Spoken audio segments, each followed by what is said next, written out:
Rob here at eTrailer.com, and today you're going to be taking a look at the eTrailer Class 3 Custom Fit Trailer Hitch Receiver on our 2019 Jeep Wrangler Unlimited. Now this eTrailer hitch is going to be the long version, or have the long receiver tube on it, which is going to bring that end of the receiver tube right to the end of the bumper here. And that's going to be great for some of those folding accessories like bike racks or cargo carriers, because it's going to give us an extended hitch so we can clear our spare tire. But since it is a Class 3, it's going to give us that 2-inch by 2-inch receiver tube opening and have the widest variety of accessories that are going to be available. Whether you want to put some gear on the outside, put a cargo carrier on there, you want to hit the trails, we can put a bike rack so we can take our bikes with us, or if we want to tow a trailer, we can have a ball mount. But regardless of how we're going to be using our hitch, we're going to mount all of our accessories to the hitch pinhole here on the side. And our hitch is going to accept a standard 5/8 pin and clip. Now these are not included with the hitch, but you can find them here along with some locking devices to make sure your accessories are secure.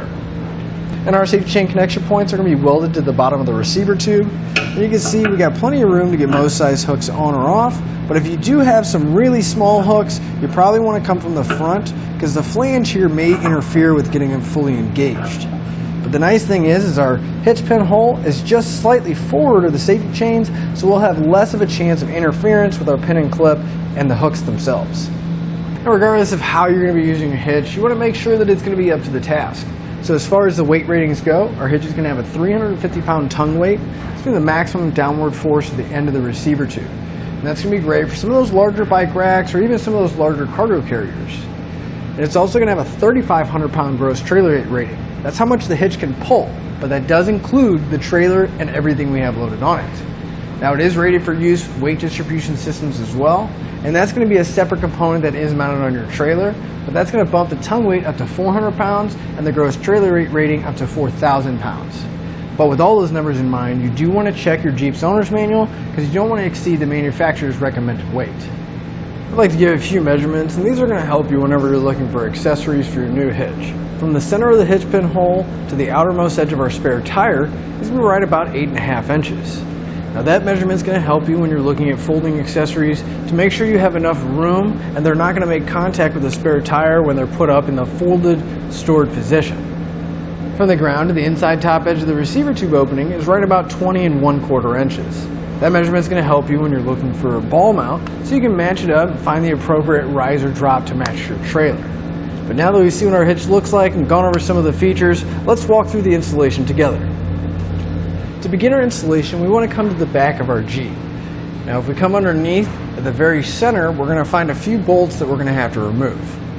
And right at the bottom here, right behind our muffler, we're going to have our bumper beam. Now in the center, we should have 2 bolts on the outer edge and 2 holes going through the center. We want to pull these 2 bolts out.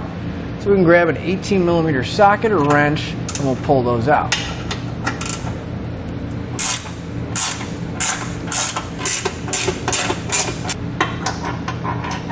And we want to hold on to these bolts, but we'll remove the other one as well. Once you remove those 2 bolts in between the muffler and the bumper beam, if we move towards the back, we'll see this plate here, and that's what those bolts were going through. There's a couple weld nuts. We need to loosen this up so we can get our hitch in place. So we're going to loosen up these 4 bolts in the center of our bumper. The 2 outer ones, I'm going to be using a 10mm socket to pull it out.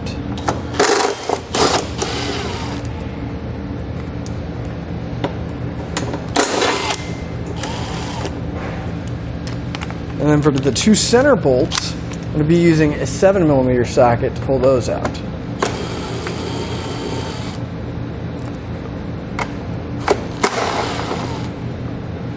Now you can see that plate's going to be a little loose, which is good because it'll give us just enough of a gap because we want to get our hitch to go around the bumper beam, but on the inside sandwich it between this bracket and the bumper beam.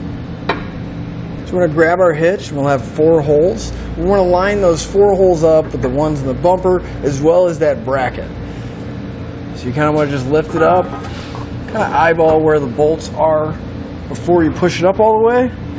And then to hold it all in place, I'm going to reuse the factory bolts on the ends just to make sure it's not going to fall down. We need to move it around, get all the holes to line up. Then we'll hang the hitch and we can work on getting the rest of the hardware in place.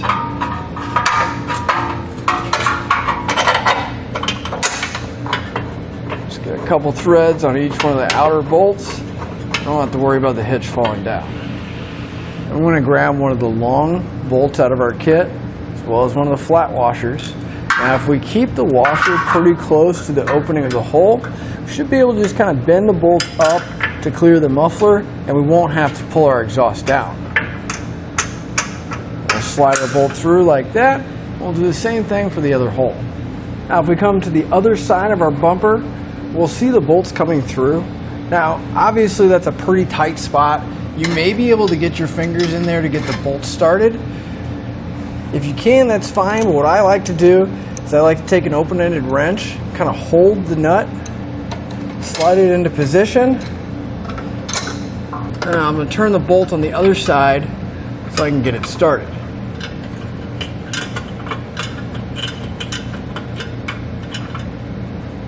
Once we have the nut started, we'll repeat that process for the other remaining one over here.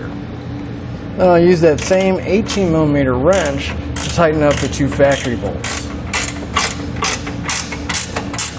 I'm going to come back with a torque wrench. I'm going to torque all my hardware down to the specified amount in the instructions. You want to make sure you go back and repeat that for all your hardware. And then we can put back the 4 factory bolts at the bottom of the bumper here. Now it will help if you use an extension. We can go through the safety chain loop to put those 2 center ones back in.